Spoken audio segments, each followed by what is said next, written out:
Hola, hola everybody. Thank you so much for coming. To the people that I know in the front here, friends and family, thank you so much for supporting me, and for everybody else that I don't know, hopefully by the end of this presentation, you will know me a bit better. So I am Kyle Diorio of Diorio Fotografia, which is something that came about in around 2009, although it was probably in the making for a bit longer period than that. I am originally from New Jersey, which is a place I rarely give much credit to, although I should. I did spend the first 18 years of my life there. And I grew up on the beach, played a lot of sports, and had a lot of really interesting and open-minded people around me, which was pretty unique for a place like that, I think. Luckily for me, as a kid, we traveled a lot, and it was through those experiences that I felt like I learned everything that I knew. I really love watching old cinema as well, and it would fascinate me to look at these images of actors when they were young and when they were old. And I also like doing this for photos of regular people, and just to kind of see if they knew what was about to come next in life and what life had in store for them. And photography in the beginning for me was just a way to remember and to document these really finite moments in time that would never exist again in the same setting. In this case, the man sitting in the chair is my great-grandfather. It's the photo that anybody has of him. And in the case of my grandfather, this is 4 of about 8 photos that I have of him. And he passed away in the 70s, and I never heard his voice, I never heard his laugh, I never got to see his mannerisms or anything. So with photography and video, this never has to happen again.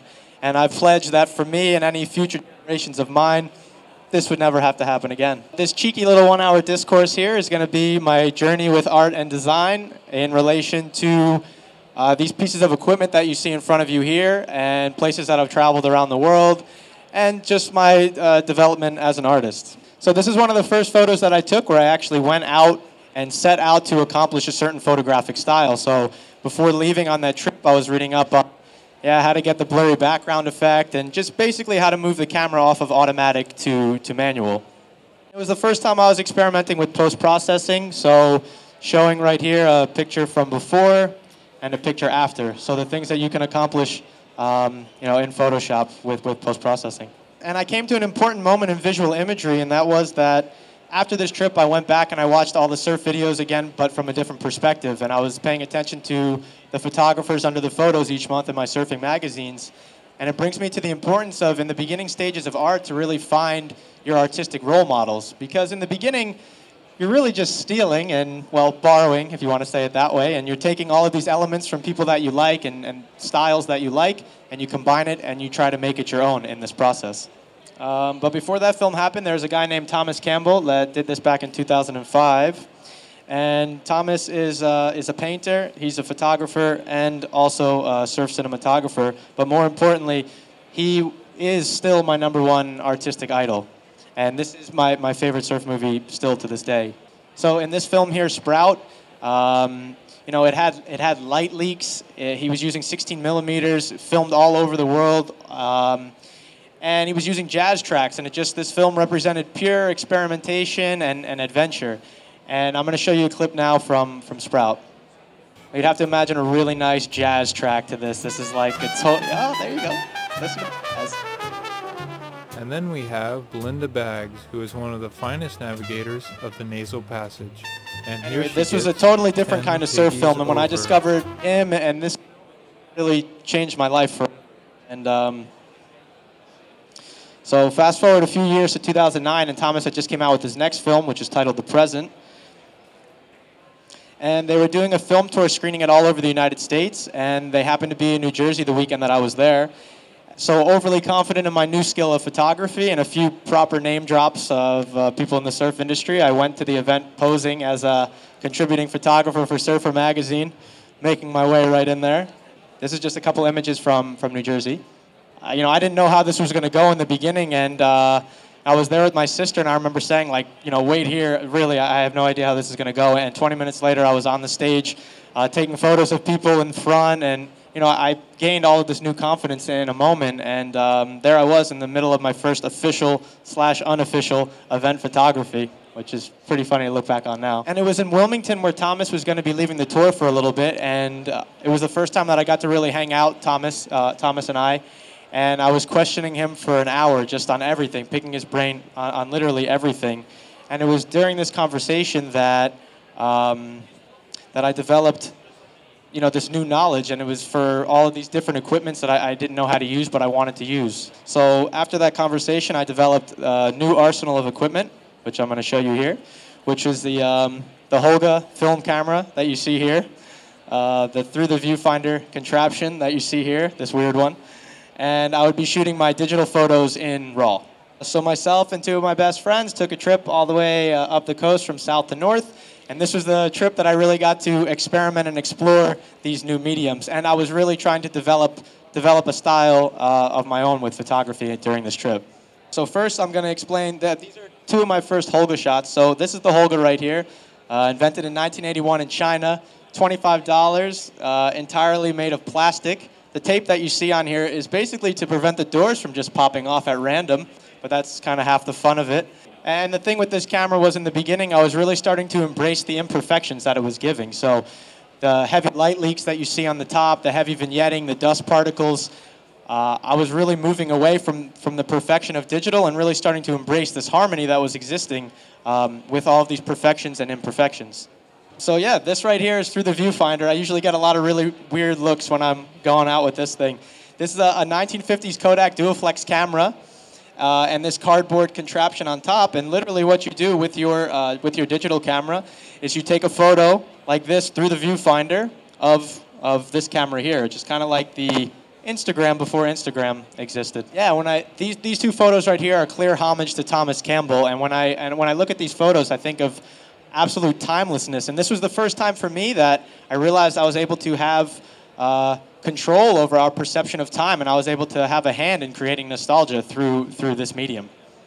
And I was finding that the selection of equipment had to have a connection with the subject. So, this photo on the left is from Napa, a vineyard up in Napa, and you look at these the vintage barrel and crates here, and you say to yourself, what can you do to do justice to this piece of equipment? And through the viewfinder for me was the perfect answer for that. And both of these images make me think of this quote: we need to live in a state of suspended animation like a work of art in a state of enchantment. And between dream and reality, there's this area that exists, this area of gray, and the line can really fade. And through art, we're able to kind of juxtapose ourselves in that area, blissfully floating back and forth between dream and reality. And I thought that if I was able to feel this, I could make others feel this as well. So that's when Diorio Fotografia was born, right after that trip from California. So I finally made it to Italy. And what I failed to mention earlier was that in my 5 years of undergraduate studies, I went to 5 different universities, which must have been some sort of record. I feel like it's a record. So I was quite lost, actually, and I had this emptiness, and I was searching for things and people and places, and I had this innate feeling that Italy was going to be the place where I was going to find it. And I was also sort of pulling the cliche aspiring American artist goes to Europe for enlightenment that we've heard so many times in history, and hoping that it would work out for me. Yeah, and I had never lived in a city before. I had never even been to Europe before. And I remember this urban grunge and antiquity of Rome being so contradictory, but they were working together. And everywhere I was walking, I felt like I was in my own movie. The walls had life. The cobblestones had life. The way the light was shining, all of the Italians yelling at each other and people running red lights. And I'm saying to myself, this place is crazy. Like, I'm absolutely in love with it. And I immediately fell in love with Italy. And that's where it all started for me there. Sí, claro. Me encanta. And after a few days of exploring, I started to go a little bit stir-crazy to see the sea. So this is a shot here from a beach right outside of Rome. And when I look at this photo, I think, yeah, this is Holga. You know, this is total imperfection, light leaks, hue saturation shifts, just absolute madness going on in this photo, and I loved it. So after those first 2 weekends, I was taking the sea away from myself as a test to see if this newfound love that I had for photography was able to be as deep as my love for the sea and of surfing. And the best way to really develop as an artist and to develop as a person is to put in the time and have patience. And the Holga was really helping me do that because, you know, it's 12 exposures per roll. and film is expensive to develop, so if you were messing up, you were paying the price. So I was really learning the relationship between ISO speed and aperture and shutter speed, and that was really the true test of patience and knowledge for me was using the Holga camera, this camera here. And these two photos are examples of that. I remember the photo on the left asking this lady to take her picture, and I immediately grabbed the camera and I want to look down and search for the screen, and you can't. You can't on these. I had to go back to Rome, find a photo store that would develop this type of film, and I got to see the negative 2 weeks later. And I think that does something for you inside, really. It's having that patience to wait that long to see a shot that you know is going to be incredible. So yeah, so while I lived in Italy, I had taken a weekend trip to Barcelona, and I had never felt such an instantaneous connection and energy with a place ever. And after that trip, I told myself, I am going to live in this city. I don't know how I'm going to do it, but I will figure out a way to get there. And, well, my way to get there was enrolling at IED, where I've been for the last 2.5 years studying media design. Here's a few of my crazy friends here on the left at IED, pretending to do work and learn, right? So I instantly fell in love with the city. I fell in love with the program, and I had 20 new best friends immediately who were searching and exploring for the same things as me. And yeah, that first year of my life was absolute love. It was an amazing experience. So yeah, one of the first things you do when you get to a design school is try to rent all of the equipment that you possibly can. So I went out and I rented the 5D Mark II. And yeah, it was a dream for me to be able to even hold this camera in my hands. And this was the moment where I decided that I wanted to move away from photography a little bit and try to do video. So I took off for the weekend with myself and a few friends, and I created this video titled Conquistadors of Form. I'm just going to show about 1.5 minutes of it. If you're lucky. The degree of interest in the picture is often determined by its abstract quality, which is the artist's critical count. So what I first noticed was that video was able to create a deeper and different level of narrative.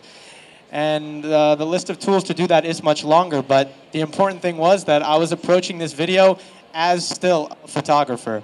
So lining up the shots and basically just pressing record and trying to add a little bit more life to my photos with this project. And these are some examples of just some color correction before and after. Before and after. Yeah, and what I was noticing was that, every scene has an infinite number of qualities that can be brought out, but it's up to you as the artist, especially in post-production, to find what those qualities are and get the most out of each scene. And for me, this is my reality. I see the world like this. I mean, maybe, for most people it appears like this, but I look at a scene and I know that it will look like this. And this is how I live my life. So from time to time, I would rent the 5D Mark II, but it was in 2011 that I purchased this Canon 550D, which is this camera here. It was my first DSLR camera that could do photography and video at the same time.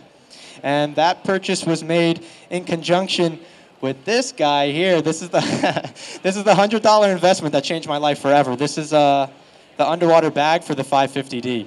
So this is a day that changed my life forever. This was a moment where I was able to combine my love of photography with my love for the sea. And this was, it's really one of the most incredible days of my life. And these are a couple photos here, and I'm going to show just a quick video right now from some extra shots of the day.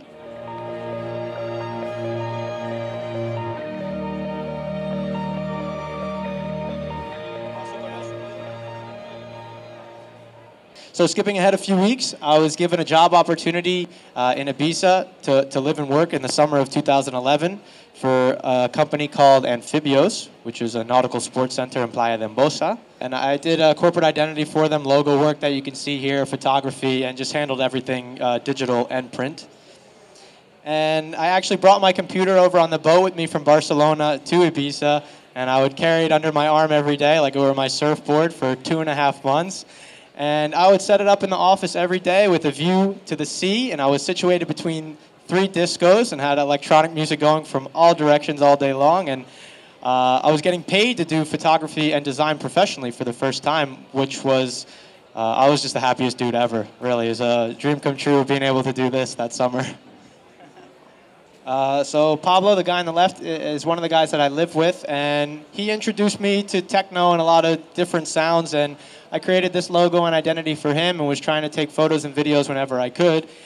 And I remember that summer just being absolutely a sponge to everything in that industry. I remember driving around the island and studying the billboards and the promo books and the DJ logos, and yeah, just saying to myself, hey, this is an industry that I really wanted to be a part of. Sergio, the guy on the right, is from Ibiza, so on the days that we didn't have work, him just showing me around the island. And any of the moments in between, I was filming and taking photos as much as possible, and I created this video here, which is titled Shades of Grey. And this was made for a film theory class at IED, and it was made to be a semi-surrealistic scope into my mind as seen through the island of Ibiza, and also meant to represent this controlled chaos that's always existed inside of my mind, and it was finally able to be analyzed and expressed.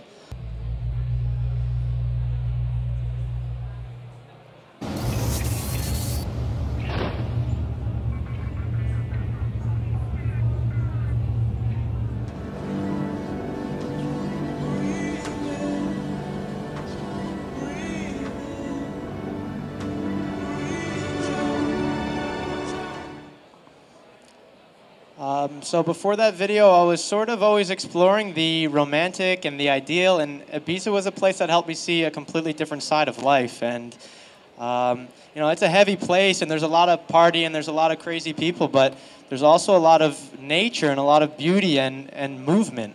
And when you have this movement of people, you have this movement of ideas and perspectives, and it creates this amazing energy, and it's just an amazing environment to be an artist if you're able to find the balance between all of those different aspects of life that exist over on that island.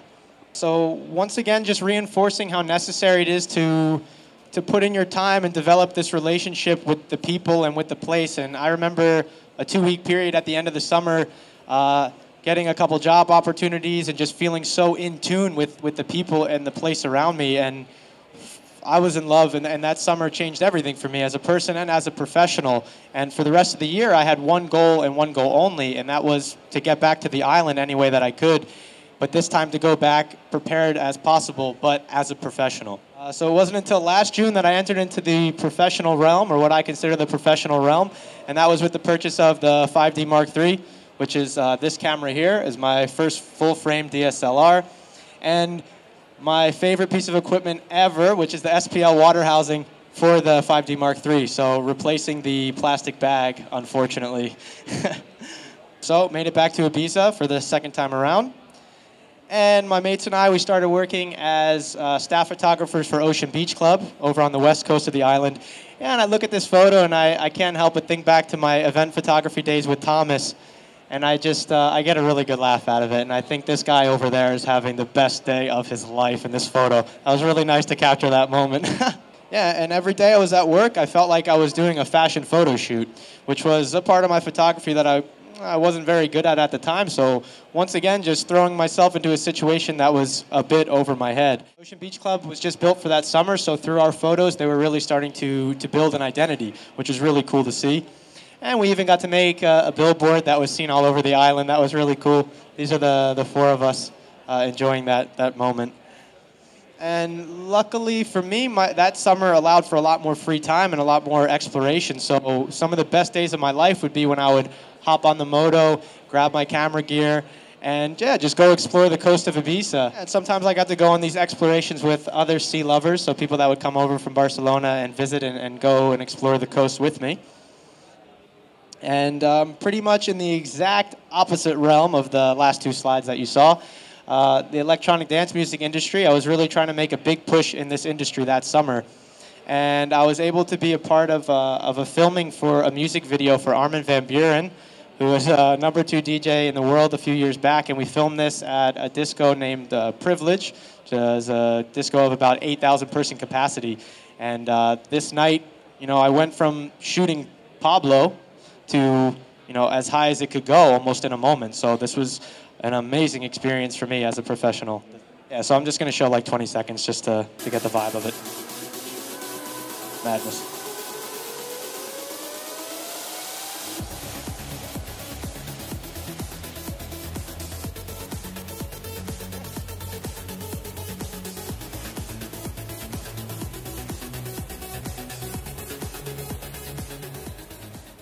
So yeah, I also got to shoot some really legendary techno guys. I mean, guys that I would never imagine I would see in my life. This is Sven Väth at Amnesia and Cocoon, and this is Carl Cox at Space.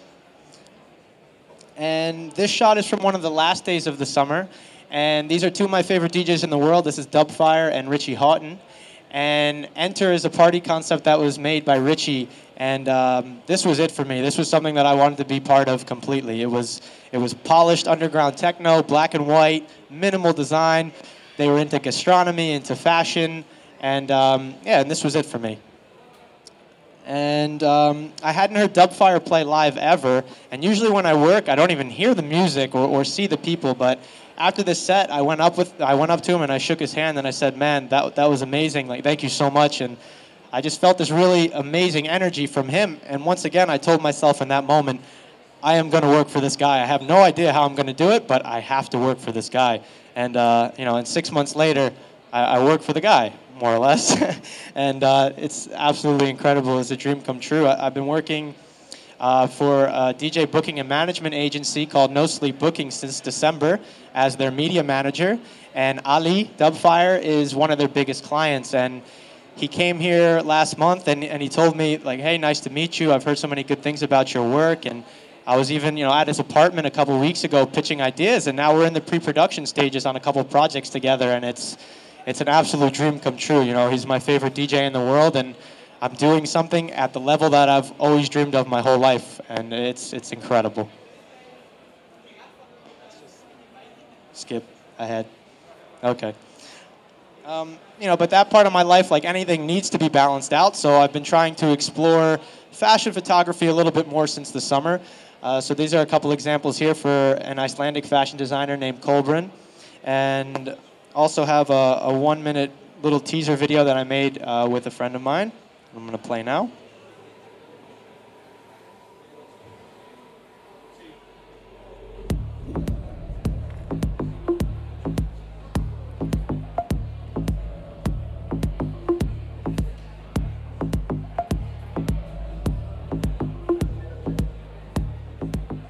And another area that I explored a few months ago was during this project called Quanticas, which was a one-channel visual installation piece and a collaboration between myself and a Brazilian visual artist named Leonardo Cosme.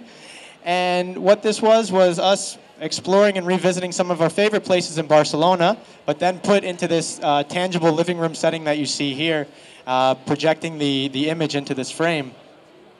And the original video is designed like a 5-minute dream sequence, but I'm just going to show about a minute and a half of this video now. Pulsating rhythms, each one a universe unto itself, to make sense. The finished product, especially in Quanticas, it has all of these really heavy meaning, and it was romantic and deep, but the reality of it was just Leonardo and I going out and trying to create art and to have a good time. And most of the time it was me and Leo like, "Man, look at this shot, like, oh my god, the lighting is perfect." This was the reality of it all. And the best way to see this is by saving your footage. So I recommend to everybody, get a hard drive and stick your raw files on there, and really, it's nice to see it before it's a finished and polished product. So yeah, that's the true purpose of it all. It's to have a good time and collaborate with your friends. And this is the project that I did last year for United Colors of Benetton and the United Nations called Jump Up for Peace. And it was 9 people from 9 different countries going all around Montjuic and doing what is known as the chest bump. And this was my way of trying to explore the breakdown of intercultural barriers and gender roles, but most importantly, it was meant to reinforce the biological necessity of human touch and laughter.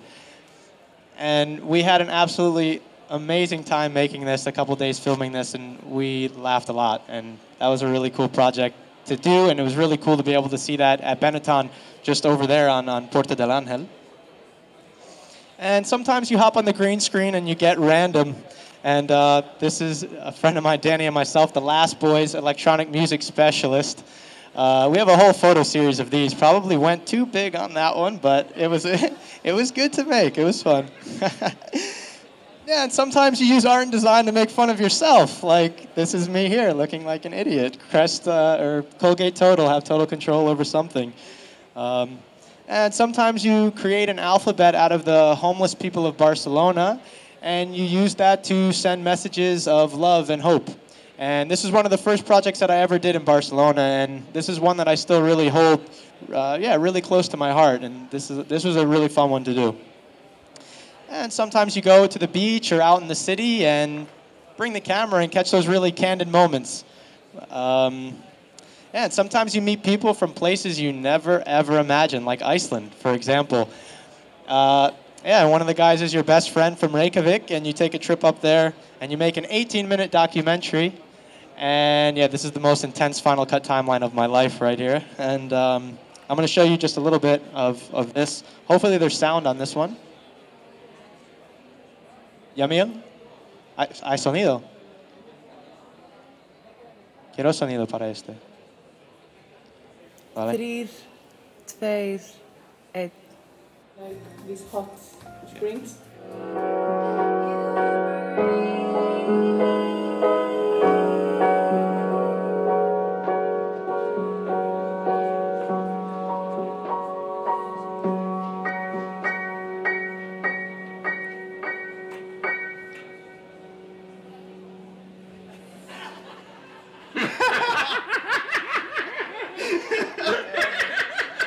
And this was a video I had very little time to make, just using the people of Barcelona.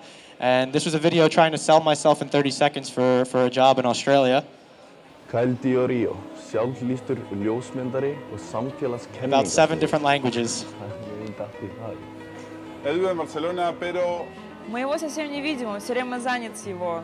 Et puis sa photographie de mode et... Cruising around Ibiza. Italia. Israel ve. I'm all of these people and places, and I hope for this to be my next. Hola, get up. Australia. Just put me behind the camera, all right? Forgot the KyleDiorio.com part. And what I was trying to say there at the end is that, we're all of these people in all of these places, and you no longer have to be just a photographer or just that guy from New Jersey.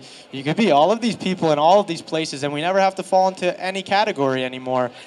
And whether it's going for a job or something, a relationship, you just go all the way as far as you can go, and you never, break stride, and you never look off the target. And this is all still really new to me, design and art, photography, video. I can remember 2.5 years ago standing in front of the class and all of us looking at each other and saying, like, what are we doing here? Are we going to be any good? And sitting in the plazas, drinking beers and asking each other, where are we going to be 3 years from now? What are we going to be doing? And a lot of those people have left Barcelona already, and a lot of them are going to be leaving very soon. So I wanted to take photos and videos as a way for us to remember that it was real, because for us it's really felt like a dream, and we've been living in the best moments of our lives in the last 3 years. And this entire presentation and anything that I've done in the last 3 years is dedicated to you guys, my friends, because I love you guys so much, and I couldn't have done any of this without you. And anything that you see here is just a byproduct of that. And in the case of Barcelona, I want to continue to see the city in all of its moods, the bright sides and the dark sides, and go back and forth between them, because art and the mind and the city and life, it's really this chaotic and contradictory medley of things, but we can use this to our advantage, and we can live from all of these sides at once. And so I just want to keep learning and keep traveling and doing this thing called art as long as I can, and dedicate my life to giving back to the city of Barcelona for everything that it's given to me. And I want to thank you guys for coming to this presentation. That concludes the presentation. Thank you so much. And there's some cards here, some photos here, a little gift.